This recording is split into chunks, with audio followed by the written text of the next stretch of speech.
Hello दोस्तों, स्वागत है आपका हमारे चैनल में एक बार फिर से। गाइस, कल हम वेलफेयर पढ़ रहे थे। कल हमने पढ़ लिया था, कैंटीन्स तक हमने अपना कंप्लीट कर लिया था। हमने 5th पॉइंट तक अपने सेक्शन 46 तक हमने कंप्लीट कर लिया था। सेक्शन 42 से हमने चालू किया था।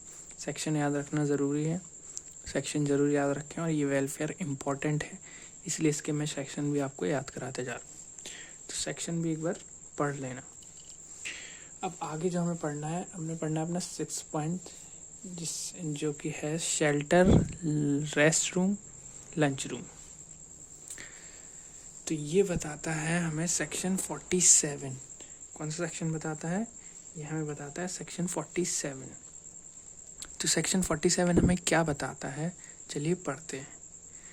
If more than 150 worker are employed, अगर 150 से ज़्यादा वर्कर काम कर रहे हैं, there shall be provided and maintained a suitable lunch room with drinking water and also lighting and ventilation facility.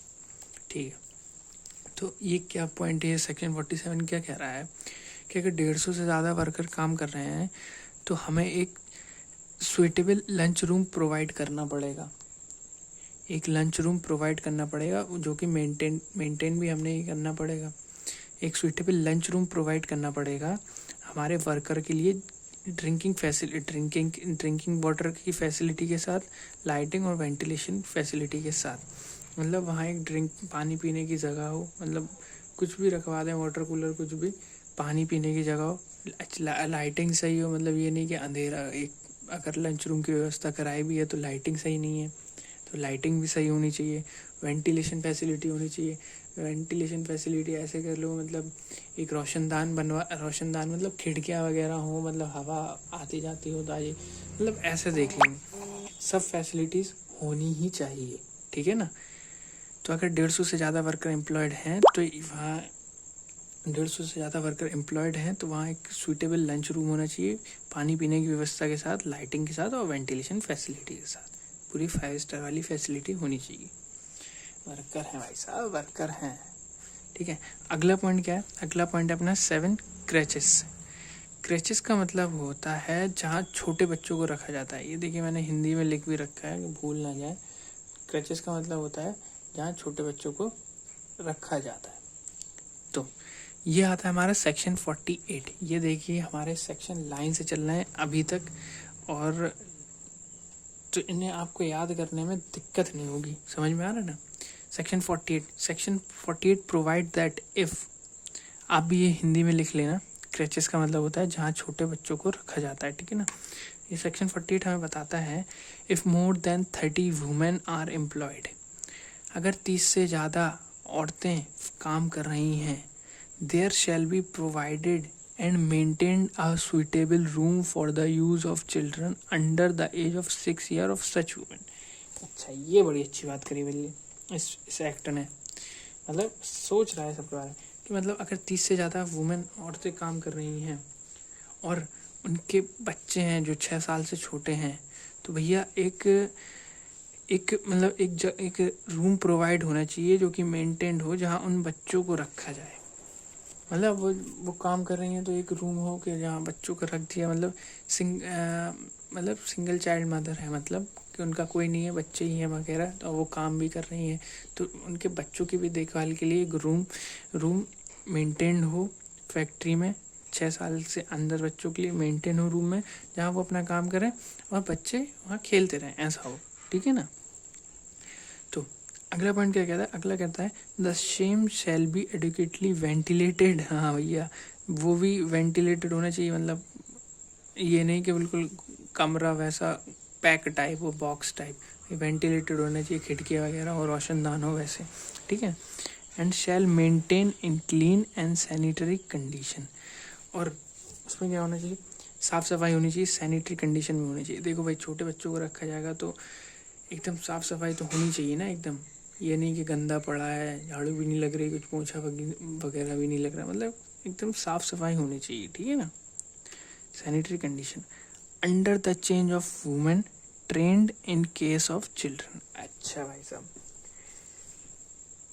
ये जो बच्चे हैं वो एक वुमेन के अंडर रहेंगे। अब भाई वुमेन भी हमें लगानी पड़ेगी, समझ रहे ना, फैक्ट्री का बहुत खर्चा है भाई साहब, ऑक्यूपायर है उसे बहुत खर्चा ही करना पड़ेगा, ठीक है ना। तो अंडर जो कि है अंडर द चार्ज, हाँ, under the charge of women trend in case of children. भैया जो उसमें बच्चे रहेंगे, मतलब जो वुमेन के बच्चे हैं, वो एक ट्रेंड वुमेन के अंदर रहने चाहिए, जो मतलब बच्चे वगैरह संभालते हों, उनके अंडर रहना चाहिए, ठीक है ना। कि मतलब अंडर इसलिए क्योंकि छोटे बच्चे हैं, ध्यान रखा जाए, ऐसा ही। तो मतलब ये देखिए फैक्ट्रीज एक्ट काफ़ी कुछ बताता है, लेकिन हर कोई ये फॉलो नहीं करता। अब कौन लड़े झगड़े, मतलब, लेकिन फैक्ट्रीज एक्ट 1948 यही कहता है, और ये सच बात है। ये मैं अपने मन से थोड़ी बता रहा हूँ भाई, हमारे स्टडी मेट में ये लिखा है, स्टडी मेट की पूरी लैंग्वेज है वो, तो बाकी मैंने नोट्स बनाए हैं तो मैं अपने नोट्स से पढ़ा रहा हूँ। तो चलिए अब आगे का पॉइंट पढ़ते हैं। तो वेलफेयर का हमारा जो लास्ट पॉइंट है ये है वेलफेयर ऑफिसर, ठीक है ना। ये लास्ट पॉइंट है हमारा वेलफेयर का, 8 पॉइंट, वेलफेयर ऑफिसर। और ये सेक्शन है हमारा 49, सेक्शन 49। तो section 49 provide that if 500 or more workers are employed in a factory, the occupier shall employ the factory such number of welfare officer as may prescribed। तो भैया अब ये क्या कहता है, अब ये कहता है कि अगर 500 से ज़्यादा वर्कर हमारी फैक्ट्री में काम कर रहे हैं तो ऑक्यूपायर को एक, मतलब the occupier shall employed in the factory such number of welfare officer. अच्छा ठीक है, जैसे 500 से ज़्यादा वर्कर काम कर रहे हैं तो ऑक्यूपायर को भैया उसके हिसाब से वेलफेयर ऑफिसर एम्प्लॉयड करने पड़ेंगे फैक्ट्री में। मतलब जैसे बोल दिया कि 100 वर्कर पे एक वेलफेयर ऑफिसर होगा, तो मतलब 5 वेलफेयर ऑफिसर उसे लगाने पड़ेंगे। ये एक्ट हमारा ये कहता है, ठीक है ना।